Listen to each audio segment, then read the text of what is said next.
जैसे ही उल्टी गिनती समाप्त हुई, एस्केप मशीन सक्रिय हो गई और एक चमकदार नीली रोशनी फूट पड़ी, जिसने एक पल में स्ट्रेटम को फाड़ दिया और हर कोई सफलतापूर्वक समुद्र के तल से टूट गया और पृथ्वी के केंद्र की ओर बढ़ गया। एक लंबी यात्रा के बाद वे अंततः पृथ्वी के कोर के किनारे पर पहुंच गए, लेकिन उन्हें एक नई बाधा का सामना करना पड़ा और उनके सामने अज्ञात क्रिस्टल का एक बड़ा विस्तार खड़ा था, जो हीरे से भी कठिन था और ढाल की नींव को भी भेदने में असमर्थ था। एक संक्षिप्त चर्चा के बाद कियांग और उनके साथियों ने बाधाओं को मैन्युअल रूप से दूर करने के लिए केबिन से बाहर जाने का जोखिम उठाने का फैसला किया।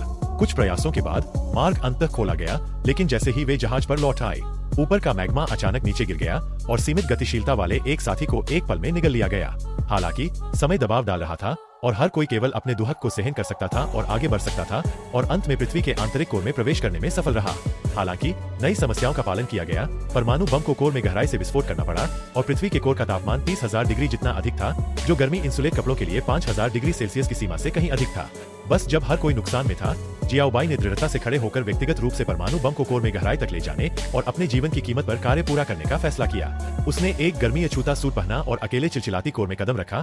उसके उपकरण जल्दी से भयानक गर्मी में पिघल गए और उसके शरीर ने अकल्पनीय दर्द को सहन किया, लेकिन वह अद्भुत इच्छाशक्ति के साथ दृढ़ रहा और आखिरकार अपने जीवन के अंतिम क्षण में वह सफल हुआ।